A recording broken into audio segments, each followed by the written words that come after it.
Look at something he's been digging there. Alright guys, we're here investigating the forgotten ones.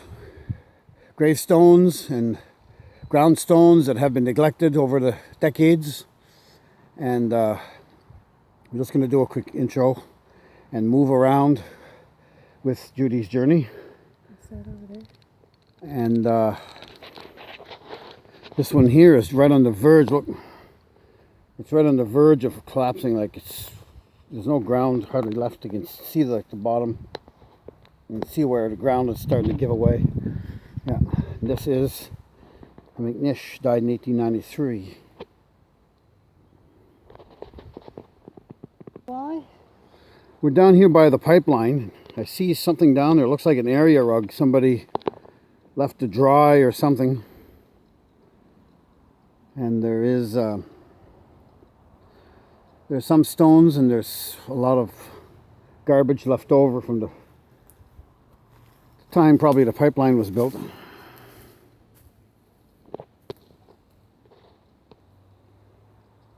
Look at that, guys, the old fence post. That's probably the original fence post and fencing before they put up this chain link fence that goes all the way and surrounds the east and the south and the north sides. Lots of places where there might have been a gravestone. This one here is not that old. The Rosses. And I don't think there's anything beyond that. I think where the old church was the limit of the property of the cemetery. And there's not that many. It's more like a Presbyterian graveyard, I think, more than anything else, because I don't recognize any names like... That little cross wasn't there before? We'll have to check that out. James Jr., Margaret Leslie, and Irad. February 1882 to August 1882. And their name is Duncan. Yeah, that must have costed a pretty penny back in the day. Look at this little one here. It's got like it's got a poppy on it. And it seems to be made of iron or some kind of a galvanized hollow steel. Yeah. There's no name. Might have something to do with the McNair stone over here. What's that one with that little light was on it? Remember? Up that way. Oh. Check this out. Chiseled right out of stone. Look at that. There's no refinement at all on this side. Just the top and the other side. Blundell. Thomas Blundell, 1839-1918. His wife Mary Horry, 1836. 1916. Margaret Ellen Blundell, 1867-1962.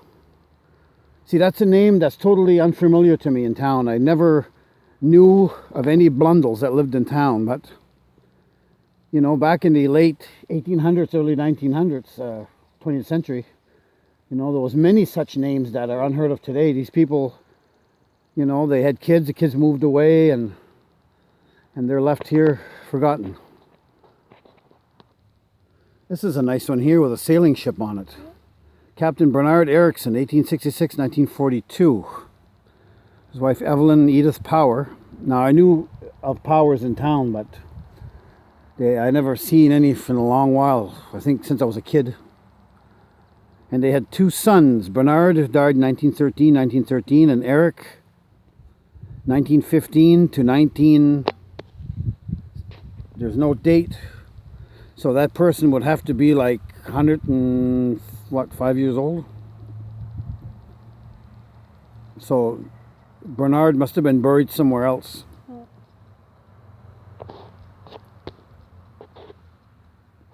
Unless he's still alive, but he would have to be like, 105 years old. This is an interesting stone here. Walter Glover, and his wife Margaret. I got a picture of them home, standing in front of the old kitchen stove back in the 20s or 30s. And he was the one who owned the farmhouse before my dad took it over. Oh, okay. Yeah, and in '73. And I don't know if he died in the house, and I'm thinking that he might have, or he might have died at the hospital here. I don't know. I'm not sure. But in 2005, I did hear noises upstairs, like walking. And I was all alone, and it was around, well, summertime. It was around 10:30. The sun had gone down. But I don't know if it's Walter or not. Maybe sometime we'll come back and do an EVP session here or something, Yeah. or maybe get the dowsing rods Next when we... weekend, everything goes good. Yeah. Yeah, Walter Glover. Big family of Glovers. There was Garnet, there was Osborne, Harry, Gertrude. That's all Walter and Margaret's kids. And all their school books were upstairs in the attic when we moved there. That's what we found in the attic. Yeah. Yeah. Interesting.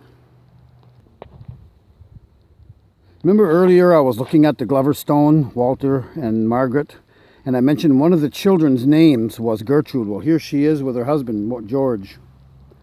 And she lived in Point Lenim, and her brother Harry was living with her from 69 to 71, and we took the place over a little later. But yeah, Gertrude Glover. Yeah, I didn't realize that she died in '84. I thought it was a lot earlier than that, but it's not. But George Reed actually has a commemorative stone in Point Lenim on his property, the Reed property, and it's just for, not for any burial purpose, but this is where George was laid to rest. But he always wanted some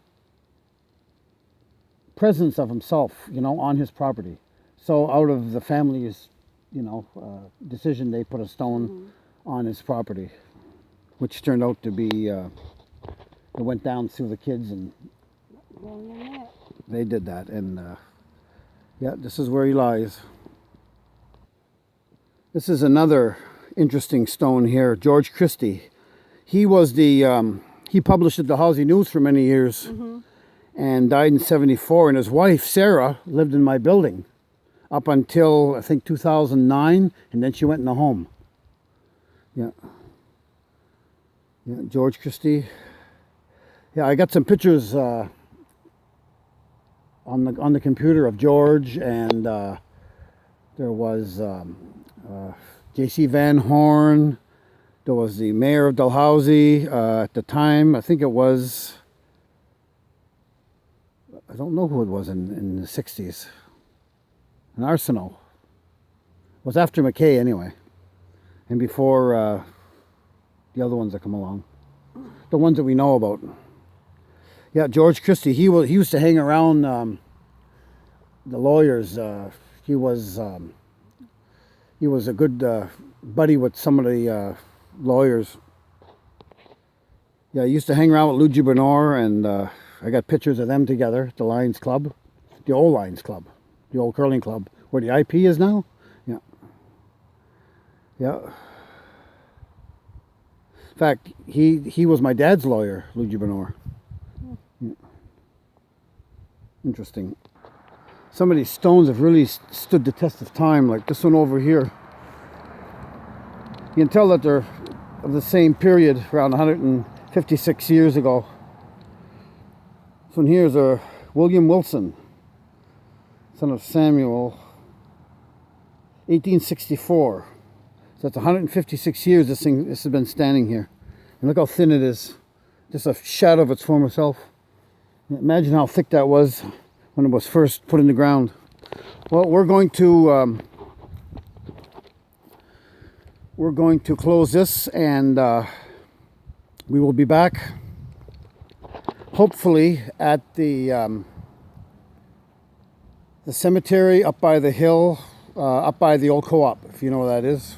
There's a lot of it's a Catholic graveyard, Bosco graveyard. All my family's buried up there. And a lot of natives are buried up there too. And we're going to hopefully get up there one day. That's nice. And it's nice, yeah. So you will do the outro?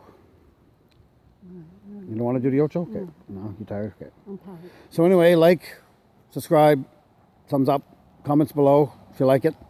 See you all later.